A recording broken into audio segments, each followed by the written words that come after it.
चलिए दोस्तों, achiever career institute के ऑनलाइन चैनल पे आपका एक बार फिर स्वागत है। लास्ट लेक्चर में हमने पढ़ा था आपका classification of crystalline solid on the basis of geometry, ठीक है, unit cell, contribution of atom in a unit cell या number of atom in a unit cell, ठीक है। आज अपन डिस्कस करने वाले हैं क्लोज पैकिंग के बारे में, क्योंकि क्लोज पैकिंग के बाद ही मैं आपको यूनिट सेल की एफिशिएंसी, आपका उनकी रेडियस और आपका एज लेंथ में रिलेशन बता सकता हूं, ठीक है। तो सबसे पहले अपन बात कर लेते हैं किसकी, क्लोज पैकिंग की, ठीक है। क्लोज पैकिंग क्या होता है, क्लोज पैकिंग, ठीक है। तो क्लोज पैकिंग क्या होता है, the arrangement of atom such that they occupy maximum space is known as close packing. यानी एटम का इस तरह से अरेंजमेंट की वो मैक्सिमम स्पेस क्या कर सकें, ऑक्यूपाई कर सकें, उस टाइप के अरेंजमेंट को हम क्या बोलते हैं, क्लोज पैकिंग बोलते हैं, ठीक है। ये क्लोज पैकिंग में आपका क्या होता है, दो टाइप का, सॉरी तीन टाइप का होता है। सबसे पहले आता है one dimensional close packing, one dimensional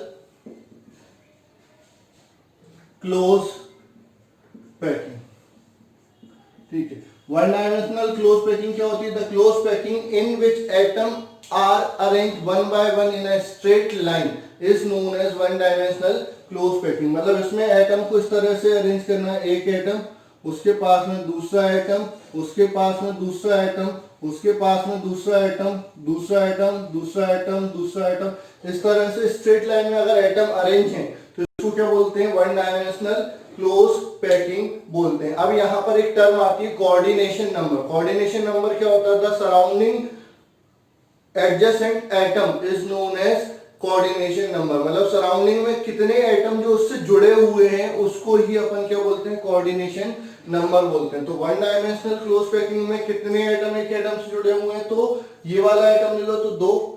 sir ये कॉर्नर का वन हो जाएगा, नहीं, ये भी किसी ना किसी से जुड़ा होगा, क्योंकि इनफाइनाइट आपका स्ट्रक्चर इतना छोटा होता है कि इनफाइनाइट नंबर ऑफ एटम जुड़े, मतलब बहुत सारे एटम जुड़े रहते हैं। इनफाइनाइट नहीं बोल सकते, काउंट कर सकते हैं, लेकिन नंबर ऑफ मोल समझो, एक मोल में कितने होते हैं आपका 6.023 इंटू 10⁻23। यानी अगर इतने पैसे आपको मिल जाए ना तो लाइफ के आपकी 7 पीढ़ी भी गुजर जाएंगे तो भी खत्म नहीं होंगे। तो आपका सोचो एक मोल में इतने एटम होते हैं, तो वहां पर आपको क्या करना है, हर एटम 20 से ही काउंट करना है।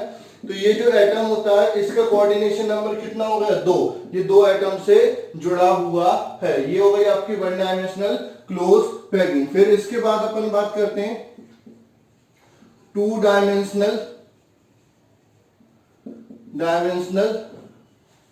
क्लोज पैकिंग, ठीक है। आपकी अगर ये वन डायमेंशनल क्लोज पैकिंग पूरी आपस में जुड़ के बहुत सारी ऐसी लेयर क्या करते हैं, एक प्लेन में अरेंज कर देते हैं, तो उसको क्या बोलते हैं, टू डायमेंशनल क्लोज पैकिंग बोलते हैं। क्या बोलते हैं, टू डायमेंशनल क्लोज पैकिंग। ये वापस से दो टाइप की होती है।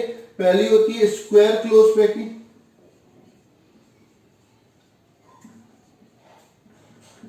Square close packing. दूसरी होती है आपकी hexagonal two dimensional close packing,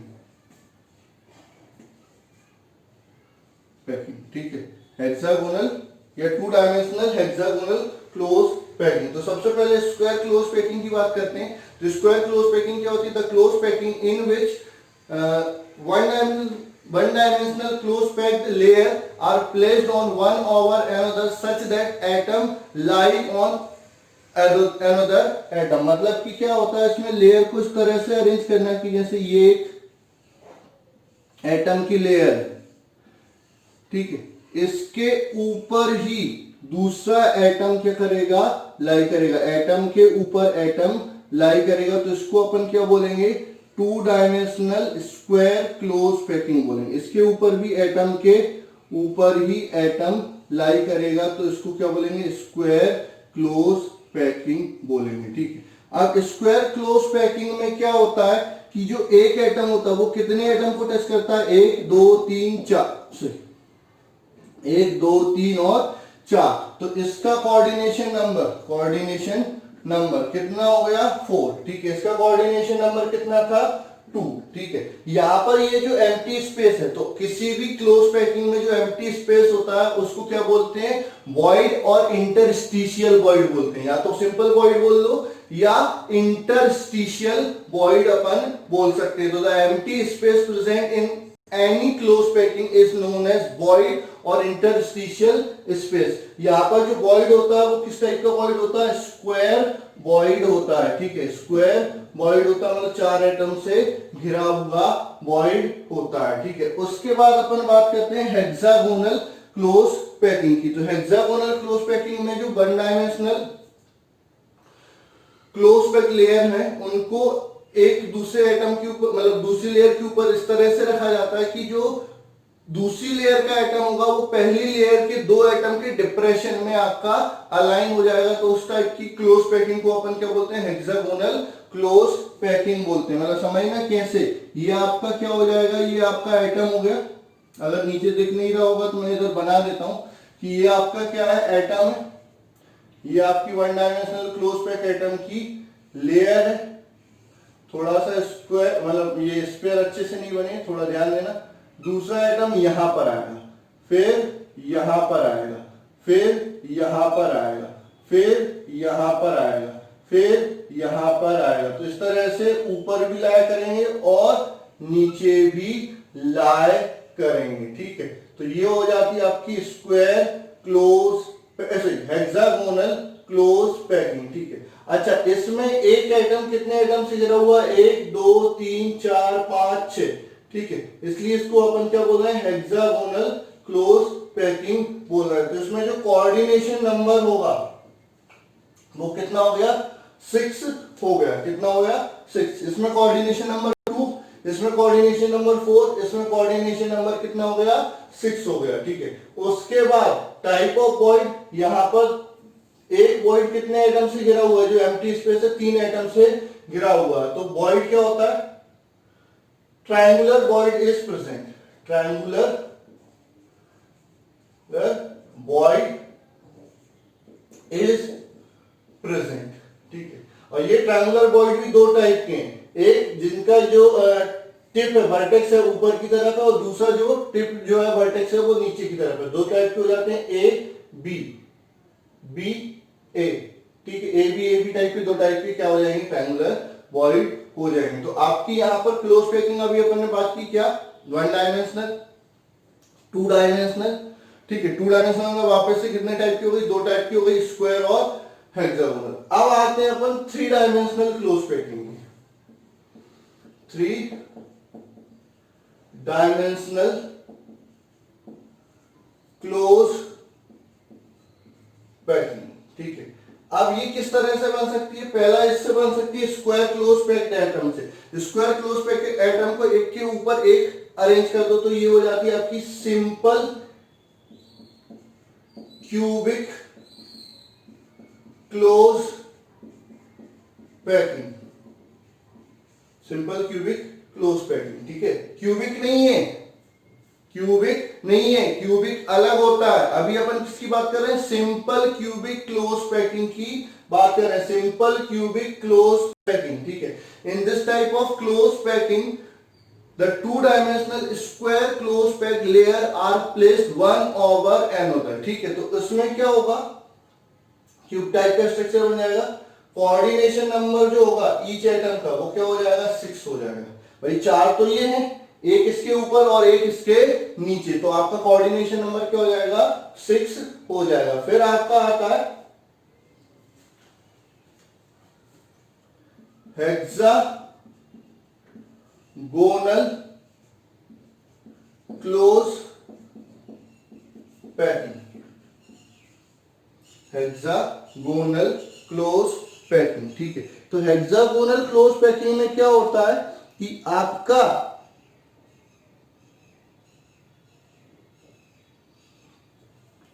जो एटम होता है वो एक दूसरे के ऊपर इस तरह से लाई करते हैं कि जो 2 dimensional hexagonal close pack layer इस तरह से लाई करते हैं कि ऊपर वाली जो लेयर है वो जिस वॉइड को ऑक्यूपाई कर रही है, नीचे वाली लेयर भी उसी वॉइड को क्या करेगी, ऑक्यूपाई करेगी। उसको अपन क्या बोलते हैं, हेक्सागोनल क्यूबिक क्लोज पैकिंग बोलते हैं। क्या बोलते हैं? हेक्सागोनल क्यूबिक क्लोज पैकिंग बोलते हैं। समझो क्या होता है, मैं इसको डायग्राम में समझाऊं तो ये आपका क्या हो गया, क्लोज पैक लेयर हो गया हेक्सागोनल वाला,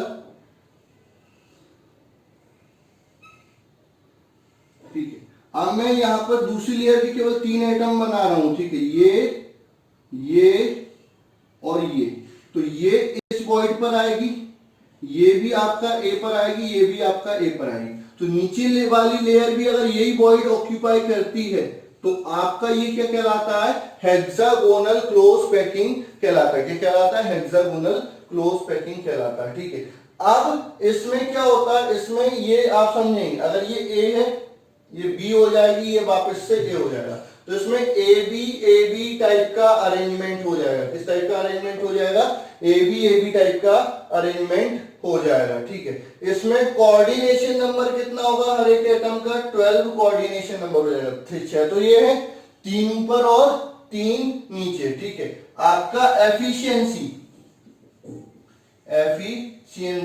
क्या हो जाएगी? 74% इसकी क्या हो जाएगी? एफिशिएंसी हो जाएगी। तो ये हो गई आपकी हेक्सागोनल क्लोज पैकिंग। ये आपको तीनों पॉइंट इसके याद रखने पड़ेंगे, ठीक है। इसके बाद अपन बात करते हैं किसकी?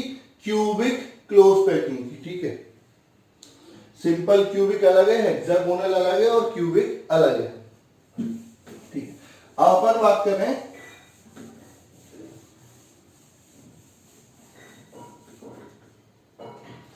Cubic close packing, cubic close packing, ठीक है। तो क्यूबिक क्लोज पैकिंग में क्या होता है, आपका जो hexagonal 2 dimensional hexagonal close packed layer वो एक दूसरे पे इस तरह से अरेंज होते हैं कि ऊपर वाली अगर एक टाइप के ट्रायंगुलर वॉइड ऑक्यूपाई करेगी तो नीचे वाली जो लेयर है वो दूसरे टाइप के ट्रायंगुलर वॉइड को क्या कर लेगी? ऑक्यूपाई कर लेगी। मतलब कि ये मान के चलो, ये आपकी क्या हो गए, ये आपके एक हेक्सागोनल लेयर हो गई, ठीक है। ऊपर ए टाइप के वॉइड को ऑक्यूपाई किया, तो नीचे क्या करेंगे? बी टाइप के वॉइड को ऑक्यूपाई कर लेंगे। तो आपका क्या हो जाएगा? ये ए हो गई, ये बी हो गई, तो ये क्या हो जाएगी? सी हो जाएगी। तो इसमें आपका क्या हो जाएगा? ए बी सी टाइप का अरेंजमेंट हो जाएगा, ठीक है। कोऑर्डिनेशन नंबर कितना हो जाएगा? कोऑर्डिनेशन नंबर 1, 6 से ये गिरा है, 3 ऊपर 3 नीचे, यानी 12। इसका भी कोऑर्डिनेशन नंबर क्या हो जाएगा? 12। एफिशिएंसी कितनी हो जाएगी? वही 74%। एक आपको body centre type close packing भी आपको पता होना चाहिए। तो बॉडी सेंटर टाइप, उसमें क्या होता है? कोई अरेंजमेंट नहीं होता, ठीक है। कोऑर्डिनेशन नंबर हर एक एटम का कितना होता है? 8। एफिशिएंसी कितनी होती है? 68%, ठीक है। और उसमें क्या होता है कि आपका क्लोज पैक स्ट्रक्चर नहीं रहते, बाकी ये सब क्या रहते हैं? क्लोज पैक स्ट्रक्चर रहते हैं। तो कभी कभार इनमें डिफरेंस भी पूछा जा सकता है, कोऑर्डिनेशन नंबर भी पूछा जा सकता है, आपका अरेंजमेंट भी पूछा जा सकता है और एफिशिएंसी भी पूछी जा सकती है। ये आपके कई सारे ऑब्जेक्टिव यहाँ पर क्लोज पैकिंग पे बनते हैं, ठीक है। अच्छा, वॉइड की बात कर रहे हैं, ये आपको समझ में आया? दोबारा से समझा देता हूं, समझना। Close packing, the arrangement of atoms such that they occupy maximum space is known as close packing, ठीक है। टाइप ऑफ क्लोज पैकिंग में सबसे पहले आता है वन डायमेंशनल। वन डायमेंशनल में एक लाइन में रखना है एटम को, ठीक है। एक एटम 2 एटम से टच रहता है, कोऑर्डिनेशन नंबर 2 है। 2 डायमेंशनल में एटम की 1 डायमेंशनल लेयर को एक के ऊपर एक अरेंज करना है, ठीक है। 2 डायमेंशनल क्लोज पैकिंग वापस से कितने टाइप की होती है? 2 टाइप की होती है, स्क्वायर और हेक्सागोनल। स्क्वायर क्लोज पैकिंग में एटम के ऊपर ही आता है, ठीक है। तो उसमें जो एक एटम होता है वो कितने एटम से गिरता है? 4 से गिरता है, इसलिए उसका कोऑर्डिनेशन नंबर क्या हो जाता है? 4। उसमें जो वॉइड होता है वो खाली जगह जो होती है वो भी 4 एटम से घिरी होती है, इसलिए उसका जो वॉइड होता है उसको अपन क्या बोलते हैं? स्क्वायर वॉइड, ठीक है। उसके बाद अपन बात करते हैं हेक्सागोनल क्लोज पैकिंग। तो हेक्सागोनल क्लोज पैकिंग में क्या होता है? One dimensional close pack layer को एक दूसरे के ऊपर इस तरह से रखते हैं कि ऊपर वाली लेयर का जो एटम होता है वो नीचे वाली लेयर के एटम के एक्सप्रेशन में आ जाता है, तो उसको क्या बोलते हैं, हेक्सागोनल क्लोज पैटर्न। ठीक है, इसमें एक एटम कितने से घिरा रहता है, 6 से घिरा रहता है, तो कोऑर्डिनेशन नंबर कितना हो गया, 6 हो गया। ठीक है, इसमें जो वॉइड होता है मतलब एम्प्टी स्पेस होता है वो किस शेप का होता है, ट्रायंगुलर शेप का होता है, उसको अपन ट्रायंगुलर वॉइड बोल देते हैं। कितने टाइप के ट्रायंगुलर वॉइड होते हैं, दो, एक ऊपर टिप वाले और एक नीचे टिप वाले, मतलब जिनका वर्टेक्स ऊपर हो और एक जिनका वर्टेक्स नीचे हो, तो ए बी टाइप के हो जाते हैं। ठीक है, उसके बाद अपन बात करते हैं hexagonal three dimensional close pattern. तो थ्री डायमेंशनल में सबसे पहले आता है सिंपल क्यूबिक क्लोज पैटर्न। इसमें two dimensional square close pack layer एक दूसरे के ऊपर जमती जाती है, हर एटम का कोऑर्डिनेशन नंबर क्या हो जाता है, 6। फिर आपका आता है हेक्सागोनल क्लोज पैकिंग। इसमें two dimensional hexagonal close pack layer एक दूसरे के ऊपर इस तरह से रखी जाती है कि ऊपर वाली लेयर वही ट्रायंगुलर वॉइड ऑक्यूपाई करेगा जो नीचे वाली लेयर ट्रायंगुलर वॉइड ऑक्यूपाई करती है, जिसके कारण ऊपर वाली और नीचे वाली लेयर क्या हो जाती है, सेम, बीच वाली अकेले डिफरेंट होती है। तो इसमें ए बी टाइप का अरेंजमेंट पॉसिबल हो जाता है। कोऑर्डिनेशन नंबर कितना होता है, 12। एफिशिएंसी कितनी होती है, 74%। ठीक है, एम्प्टी स्पेस 26%। जब एफिशिएंसी 74% है तो एम्प्टी स्पेस कितना हो जाएगा, 26%। इसमें भी एम्प्टी स्पेस कितना हो जाएगा, 26%। और इसमें एम्प्टी स्पेस 32%। ठीक है, उसके बाद अपन बात करते हैं ये क्लोज पैक्ड स्ट्रक्चर होता है। ठीक है, उसके बाद अपन बात करते हैं cubic close packing. Cubic close packing मतलब फेस सेंटर्ड यूनिट सेल। कौन सी, फेस सेंटर्ड यूनिट सेल। अगर क्यूबिक क्लोज पैक्ड स्ट्रक्चर दिया है मतलब यूनिट सेल कौन सी है, फेस सेंटर्ड। सीसीपी, इसको क्या बोलते हैं, एससीपी, एचसीपी, इसको सीसीपी, और ये क्या था, SCC, simple cubic close packing, और ये बीसीसी। ये आपके 4 टाइप के स्ट्रक्चर मैंने आपको बताए हैं, एक एससीसी, एक एचसीपी, एक सीसीपी और एक बीसीसी। बीसीसी का एफिशिएंसी कितनी हो गई, 68%, एससीसी की 74%, कोऑर्डिनेशन नंबर 12, एबी टाइप का अरेंजमेंट, इसमें एबीसी टाइप का arrangement, coordination number 12, efficiency 74%, empty space 26% हो जाता है। ठीक है, अब मैं बात करता हूं ये सारी चीजें, वॉइड की बात करता हूं। वॉइड क्या होता है, void, the empty space present any close packing is known as interstitial void. ठीक है, वॉइड कितने टाइप के होते हैं, 4 टाइप के होते हैं, 2 टू डायमेंशनल में और 2 आपके 3 डायमेंशनल में। टू डायमेंशनल में कौन कौन से होते हैं, एक स्क्वायर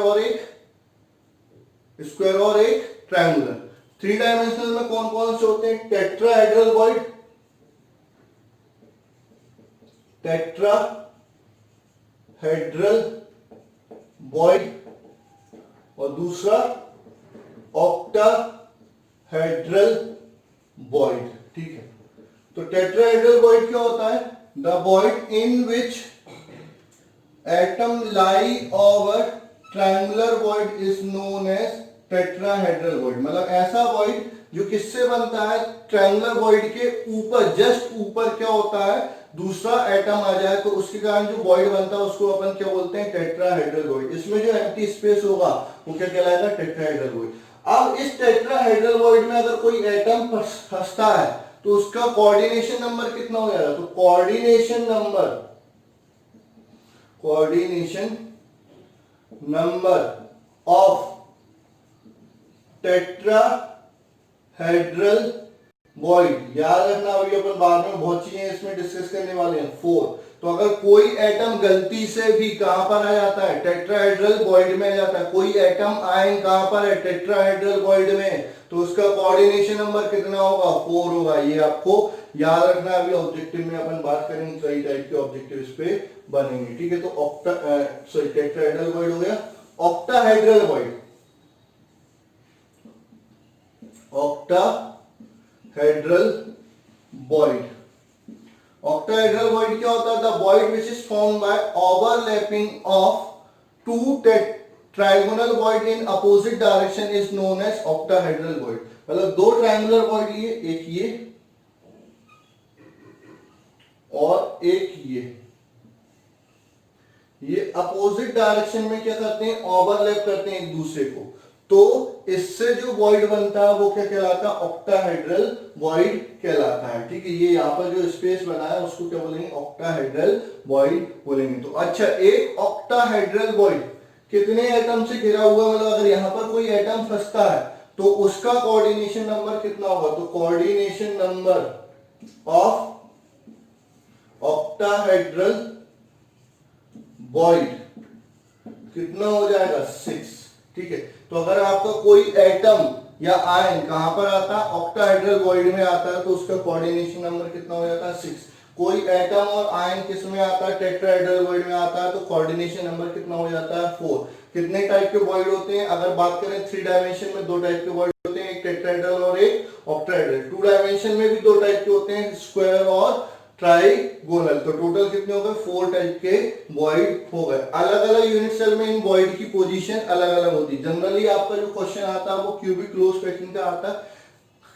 हेक्सागोनल क्लोज पैकिंग में केवल एफिशिएंसी पर क्वेश्चन पूछा जाता है। मोस्ट ऑफ दी ये यहाँ पर पूछे जाते हैं, इसकी बात अपन करेंगे। ठीक है, तो अब अपन बात करते हैं कि जो डिफरेंट टाइप की यूनिट सेल है उसकी एटम की रेडियस और एज लेंथ में क्या रिलेशन है। ठीक है, उसका इंटर एटॉमिक डिस्टेंस क्या होता है, बाकी सारी चीजें अपन बात करते हैं और पैकिंग एफिशिएंसी भी निकालते हैं। ठीक है, तो पहले अपन बात कर लेते हैं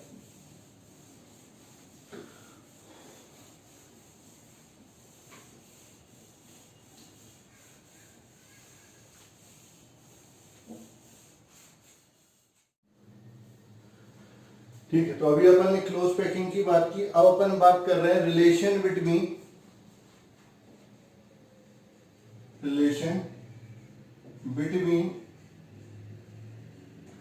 radius of atom and edge length and inter atomic distance in different type of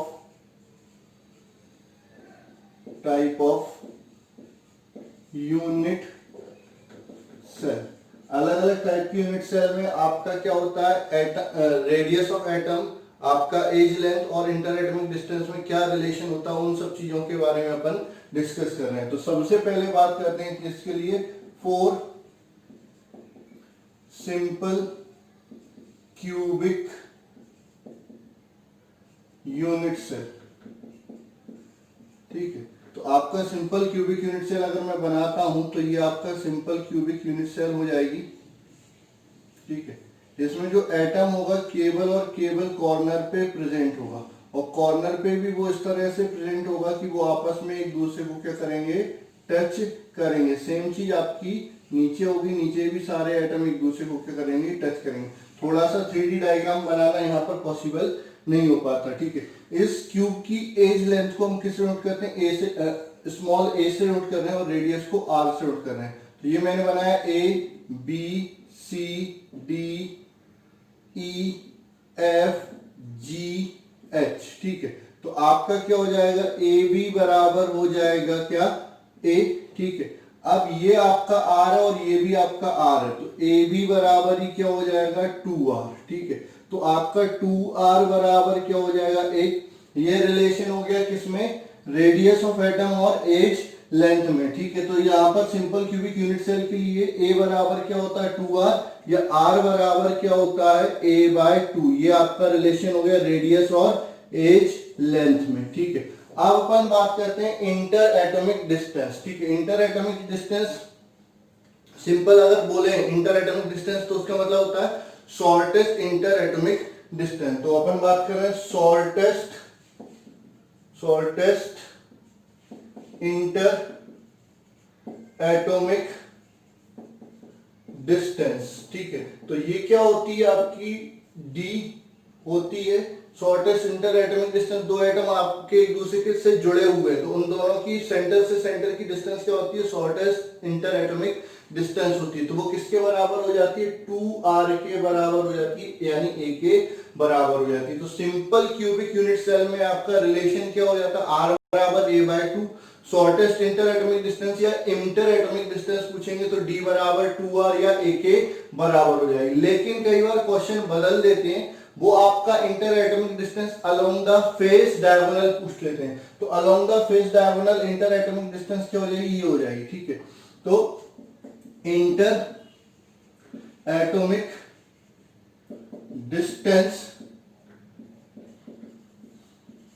along face diagonal. अगर स्पेशली पूछा जाए कि सिंपल क्यूबिक यूनिट सेल में इंटर एटॉमिक डिस्टेंस बताओ अलोंग द फेस डायगोनल, ठीक है, तो क्या हो जाएगा, वो AC हो जाएगा। और AC क्या हो जाएगा, रूट में AB का स्क्वायर प्लस BC का स्क्वायर, काय से, पाइथागोरस थ्योरम से। तो AC बराबर क्या हो जाएगा, रूट में a square plus a square, यानी AC बराबर क्या हो जाएगा आपका रूट में 2a स्क्वायर। ठीक है, अब बात करें कि ये रूट 2a स्क्वायर कैसे आया, कुछ नहीं करना है, ये इनको थोड़ा सा सॉल्व करेंगे तो आपका AC बराबर क्या हो जाएगा, रूट 2a बाहर आ जाएगा। तो ये हो गया distance, inter atomic distance along the face diagonal. तो ये क्या हो जाएगा, रूट 2a हो जाता है। ठीक है, उसके बाद अपन बात करते हैं बॉडी डायगोनल के अलोंग इंटर एटॉमिक डिस्टेंस। ठीक है, तो inter atomic distance along body diagonal. ठीक है, लेकिन किसके लिए, for simple cubic unit cell के लिए। तो बॉडी डायगोनल कौन सा हो जाएगा, ये हो जाएगा। ठीक है, तो अपन बात करेंगे इन ट्राइंगल ACG, AG का स्क्वायर बराबर AC का स्क्वायर प्लस GC का स्क्वायर।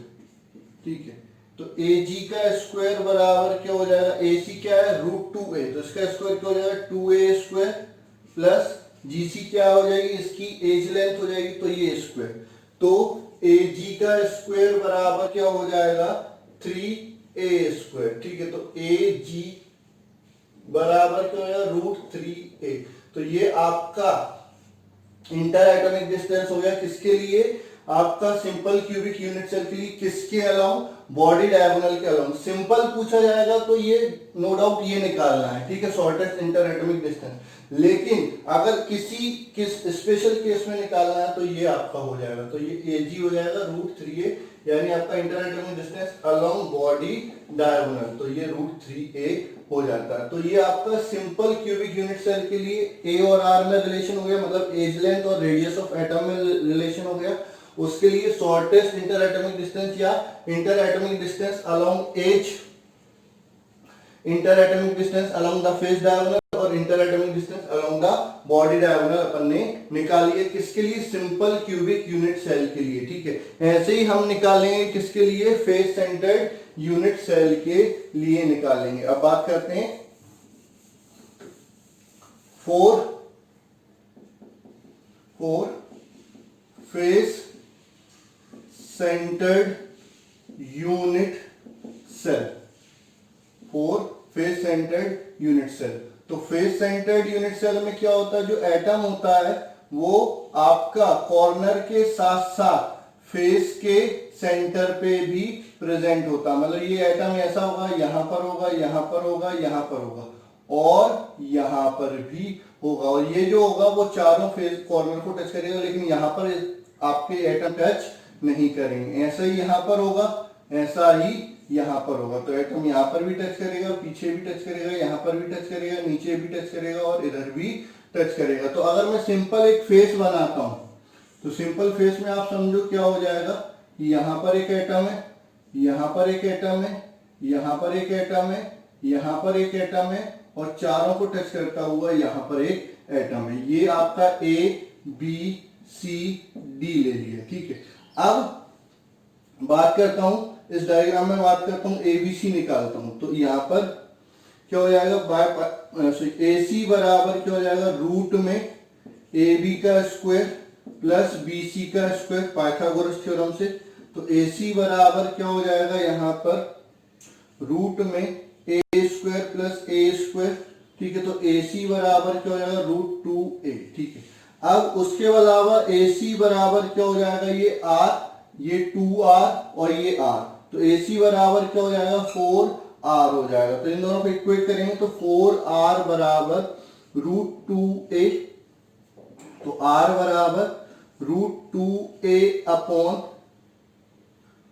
4, ठीक है, या r बराबर a अपॉन 2√2। ये आपका रिलेशन हो जाएगा किसमें, r और a में, यानी रेडियस ऑफ एटम और आपका क्या हो जाएगा, रेडियस ऑफ एटम और क्या हो जाएगा आपका एज लेंथ में रिलेशन हो जाएगा, किसके लिए, आपका फेस सेंटर्ड यूनिट सेल के लिए, ठीक है। अब इसमें भी अपन क्या करते हैं,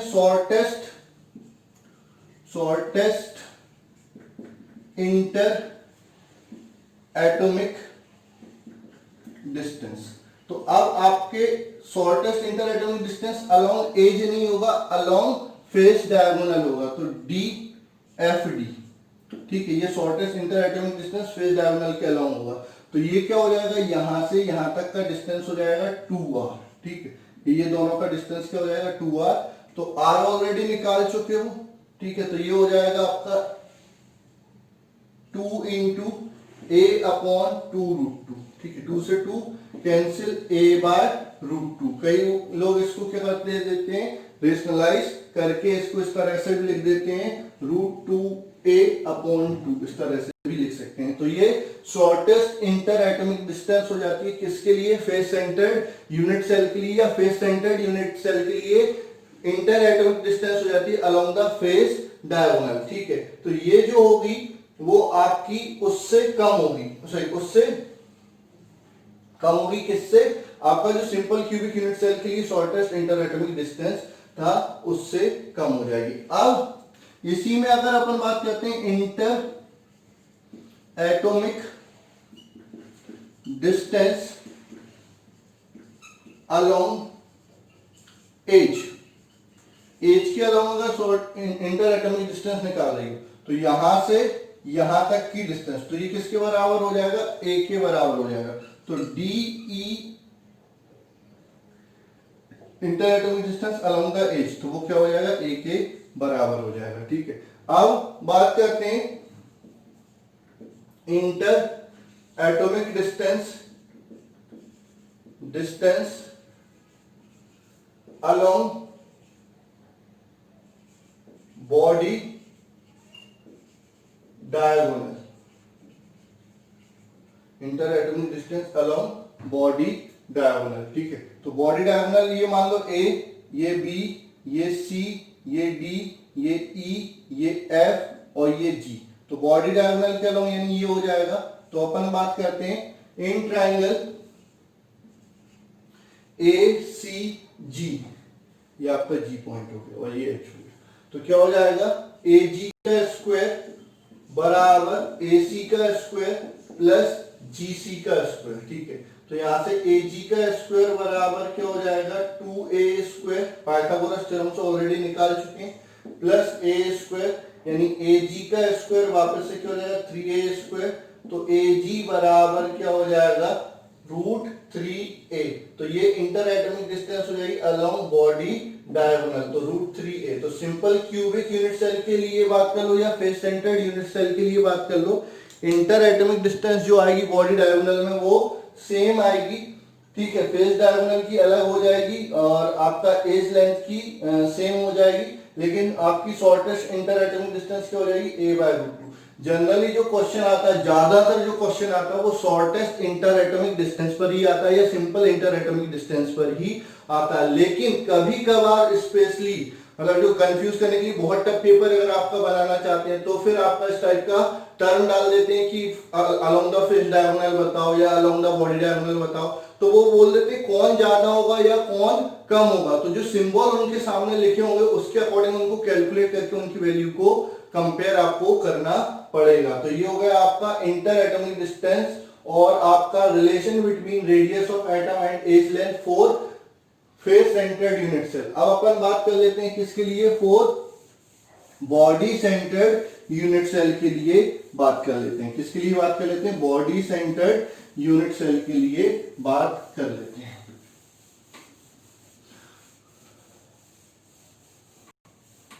तो अपन बात कर रहे हैं for body centred unit cell. किसके लिए बात कर रहे हैं, for body centred unit cell के लिए बात कर रहे हैं। तो बॉडी सेंटर्ड यूनिट सेल में क्या होता है, जो एटम होता है वो कॉर्नर के साथ साथ बॉडी के सेंटर पे प्रेजेंट होता है। कहां पर होता है, कॉर्नर के साथ साथ बॉडी के सेंटर पे प्रेजेंट होता है, ठीक है। और ये आपका टच करेगा। तो अगर मैं इसको नाम देता हूं ए बी सी डी, ठीक है, यहां पर ई एफ जी एच, ठीक है। तो आपका ये आपका बॉडी डायगोनल हो जाएगा, ठीक है।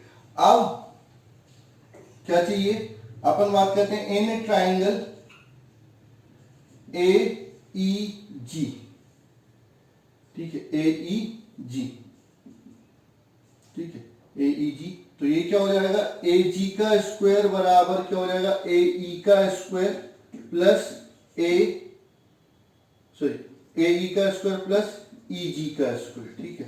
अब ई जी का स्क्वायर क्या हो जाएगा, ए जी का स्क्वायर बराबर हो जाएगा ए ई का स्क्वायर, ई जी का स्क्वायर क्या हो जाएगा प्लस ए जी का ई जी का स्क्वायर क्या हो जाएगा, एफ ई का स्क्वायर प्लस एफ जी का स्क्वायर। इस ट्रायंगल में पाइथागोरस थ्योरम लगा देंगे। तो ये ए जी का स्क्वायर जो हो जाएगा वो क्या हो जाएगा, ए स्क्वायर प्लस ए स्क्वायर, यानी ए जी का स्क्वायर जो हो जाएगा वो क्या हो जाएगा 3a स्क्वायर। तो ए जी बराबर क्या हो जाएगा √3a, ठीक है, ये हो गया।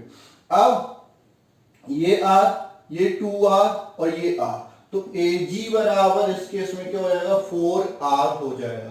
तो ये इनको अगर अपन कंपेयर करते हैं तो 4r बराबर √3a, तो r बराबर √3a/4।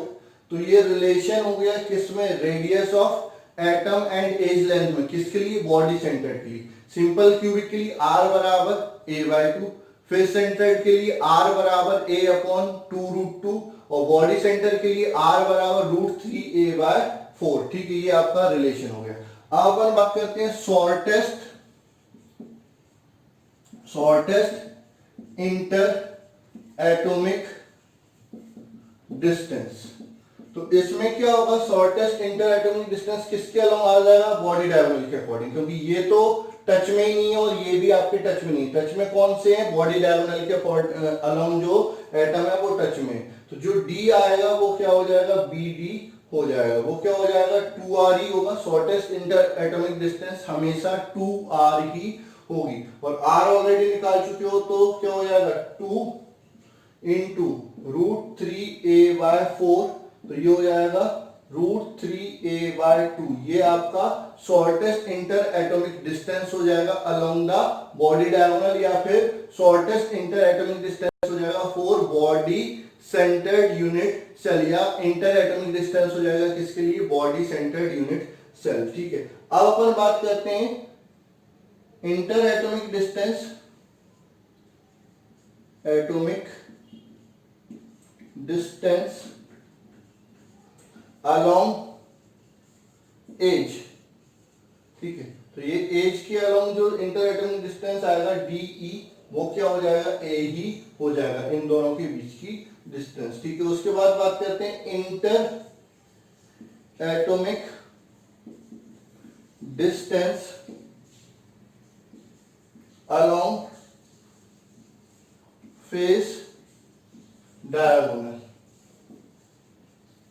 ठीक है, आपका क्या हो जाएगा DFD, वो क्या हो जाएगा √2a, ये निकालना तो ये डायरेक्ट अपन निकाल सकते हैं √2a। तो ये ऑलरेडी अपन किस तरह से इंटर एटॉमिक डिस्टेंस निकालते हैं या R और A में रिलेशन किस तरह से निकालते हैं ऑलरेडी अपन डिस्कस कर चुके हैं। इन पर डायरेक्ट न्यूमेरिकल भी आ सकता है, यहाँ पर A दे देंगे, R पूछ लेंगे या D पूछ लेंगे, ठीक है, इस टाइप के क्वेश्चन भी आ सकते हैं। और इनको कंपेयर करने के लिए भी आ सकता है कौन सा ज्यादा, और डायरेक्ट फॉर्मूला भी पूछा जा सकता है। आपके जेई और नीट में ये कई बार ऐसा क्वेश्चन पूछा गया है। तो ये आज के लेक्चर के लिए अपना ये रिलेशन काफी है। अगले लेक्चर में हम डिस्कस करेंगे क्या, आपका एफिशिएंसी, नंबर ऑफ वॉइड कितने होते हैं किसी यूनिट सेल में, उनकी पोजीशन क्या होती है और उनसे फिर फॉर्मूला किस तरह से निकालते हैं, ये अपन अगले लेक्चर में डिस्कस करेंगे। अब आपको क्या करना है, वीडियो आपको कंपल्सरीली देखना है, क्योंकि इस पर जेई से लेके मतलब हर बोर्ड एग्जामिनेशन में, चाहे आपका सीबीएसई बोर्ड हो, चाहे एमपी बोर्ड हो, चाहे आपका जेई हो, चाहे नीट हो,